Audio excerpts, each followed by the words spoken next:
मीरपुर नाम के शहर में तेजस अपनी पत्नी नीरू के साथ रहता था। पति पत्नी दोनों ही नौकरी करते थे। एक दिन तेजस गांव अपनी माँ के पास फोन करता है। हेलो, प्रणाम माँ। जीते रहो माँ, तुम दादी बनने वाली हो हैं? अरे वाह, ठीक है बेटा, मैं कल ही आती हूँ। जब माँ जी शहर पहुंची तो बेटे बहू ने बहुत अच्छे से स्वागत किया। लीजिए माँ जी, चाय। अरे गर्मा गर्म पकोड़े ले आओ माँ के लिए।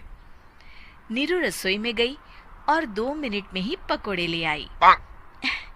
जी ये लीजिए।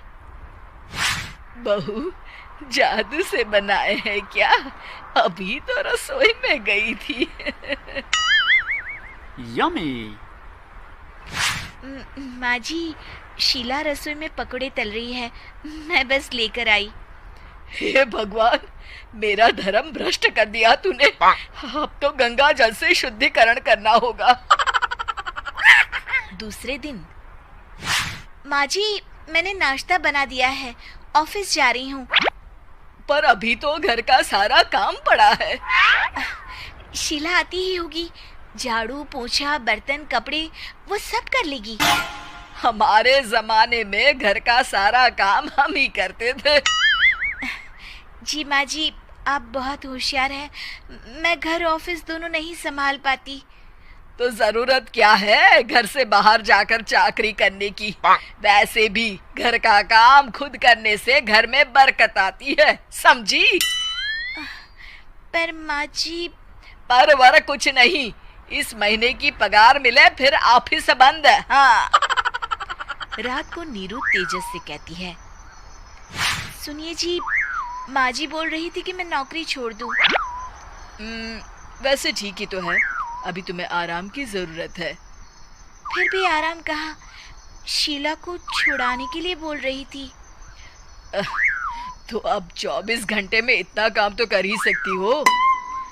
पर जॉब पसंद है मुझे, घर पर मन नहीं लगेगा। अगले दिन जब दोनों ऑफिस के लिए निकल रहे थे, मेरी तो कोई कीमत ही नहीं है इस घर में। माँ जी, आजकल महंगाई बहुत है, रहन सहन भी बदल गया है, दोनों नौकरी करते हैं तभी ठीक रहता है। अच्छा, तू कहना क्या चाहती है? मेरा बेटा तुझे बिठा के खिला नहीं सकता? तू ही इस घर का खर्च चला रही है, हैं? नहीं माँ जी, मेरा वो मतलब नहीं था। मतलब खूब समझती हूँ, ये बाल धूप में सफेद नहीं किए मैंने। हाँ। अब तो ये रोज का काम हो गया था। तेजस भी रोज की झिकझिक से परेशान हो गया था। एक दिन उसने कहा, नीरू, वैसे भी तुम्हें मैटरनिटी लीव मिलने वाली है, तो अभी से ही छुट्टी ले लो। पर क्या, मेरी सैलरी अच्छी खासी है। आखिर नीरू ने रिजाइन कर दिया। जब बच्चा हुआ तो घर में सब बहुत खुश हुए। कुछ दिनों बाद तेजस फाइल देख रहा था। क्या हुआ तेजस, कुछ परेशान लग रहे हो? हाँ, वो हमारी जितनी सेविंग्स थी वो तो हॉस्पिटल में और छठी के फंक्शन में खत्म हो गई है नीरू। और अभी वैसे मंदी चल रही है तो मैं बोल रही थी कल मुन्ना को हेपेटाइटिस का टीका लगवाना है। नीरू, क्या पोस्टपोन नहीं कर सकते? नहीं जी, बिल्कुल नहीं। अब तेजस को समझ में आ रहा था कि उससे गलती हुई है। पैसों की कमी का असर घर के माहौल पर भी पड़ रहा था। अगले दिन, बेटा मेरा चश्मा और ये दवाइयाँ ले आना, पर्चा देते हुए माँ जी ने कहा। जी। तेजस, मुन्ना के लिए दूध का डिब्बा और डायपर भी ले आना, और ये किराने के सामान की लिस्ट है, इसे भी लाना है। तेजस गुस्से में लिस्ट मरोड़कर फेंकता है और चिल्लाता है, पैसे क्या पेड़ पर उगते हैं? ये ले आना, वो ले आना। अरे पर ये जरूरत का सामान ही है।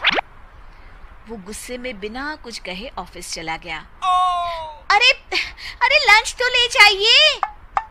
नीरू दौड़कर डिब्बा पकड़ाती है एक दिन खाना खाने के बाद, नीरू,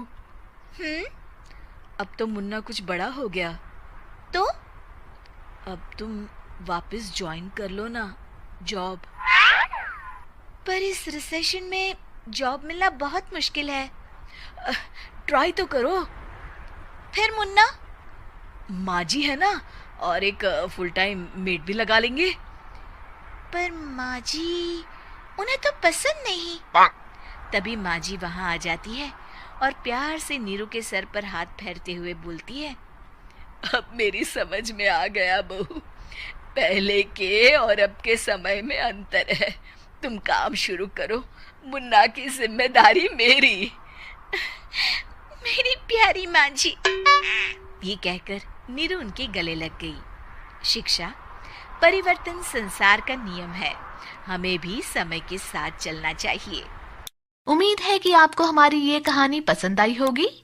कृपया हमारे चैनल को सब्सक्राइब करें और सभी अपडेट्स के लिए बेल आइकन जरूर क्लिक करें। और हाँ, वीडियो लाइक और शेयर करना मत भूलिएगा। Bye bye.